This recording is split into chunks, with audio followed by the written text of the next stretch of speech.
Abdelwahid Jembari, dirigeant de Arz Assureur Conseil. Dans cette vidéo, on va parler d'assurance maladie. Alors, le risque maladie, lorsqu'il est là, il touche d'abord le salarié lui-même, mais il touche également sa famille. Donc, une personne qui est mariée, qui a des enfants, donc il a la charge de cette petite famille et par conséquent, c'est l'ensemble de ces personnes-là qui peuvent tomber malades. Alors, face à ce risque, heureusement, depuis 2005, le gouvernement a mis en place l'assurance maladie obligatoire et théoriquement, tous les salariés de l'entreprise privée au Maroc sont assurés via la CNSS. Alors, que couvre cette assurance? Il a commencé d'abord par couvrir 41 pathologies, la femme enceinte, l'enfant jusqu'à 12 ans. À partir de 2010, on a ajouté à cette couverture-là tout ce qui est ambulatoire. Et, Inch'Allah, à partir de 2005, on vient de l'annoncer, on va prendre en charge tout ce qui est soins dentaires. Donc, a priori, c'est une couverture. Le panier de soins, il est total et complet. Sauf que cette couverture-là, comme il est minimum, il est obligatoire, il a des avantages, mais il a également des limites. Je commencerai par les avantages. C'est d'abord une couverture qui n'a pas de plafond, contrairement aux couvertures d'assurance privée. Donc tant que la personne est malade, ben, il consommera. La limite existe en fait dans le remboursement au niveau de l'acte. Et c'est là que effectivement réside la limite de cette couverture. C'est le fait que d'abord on utilise un tarif, ce qu'on appelle le TNR, un tarif national de référence, qui est différent du tarif utilisé par les praticiens sur la place. À titre d'exemple, lorsqu'on part chez un médecin spécialiste, ben, le minimum à payer c'est 250 dirhams à 300 dirhams. Dans le TNR, c'est 150 dirhams.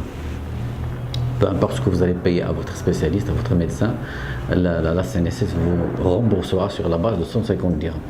Combien il vous remboursera? Justement, le taux de remboursement est de 70%. Donc vous aurez 70% de 150 dirhams et non pas 70% de 300 ou 250 dirhams. Donc, c'est à ce niveau-là que réside donc la limite de cette couverture-là.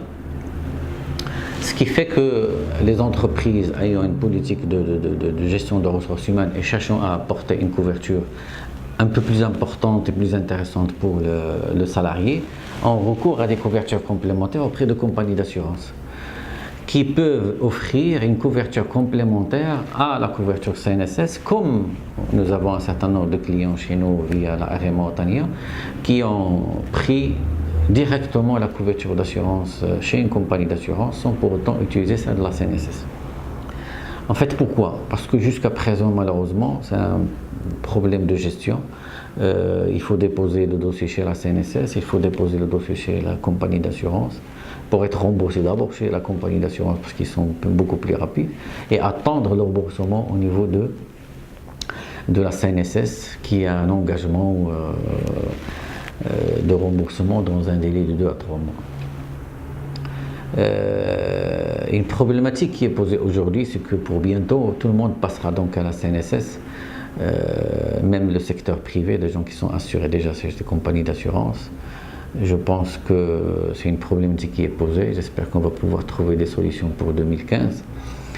Et qu'à partir de là, les entreprises chez les compagnies d'assurance le resteront peut-être, mais avec une possibilité de sous-traitance de la gestion de leur dossier pour le compte de la CNSS. C'est une solution qui peut être bénéfique pour tout le monde. Et un surcoût peut-être sera engendré pour les entreprises parce qu'ils vont avoir une baisse de couverture lorsqu'ils passent chez la CNSS. Ils seront obligés de faire une couverture complémentaire. Mais j'espère qu'on va tenir compte de ça et qu'on va leur offrir d'autres avantages qui peuvent compenser ce surcoût. Sur ce, je vous dis merci et donc à la prochaine vidéo.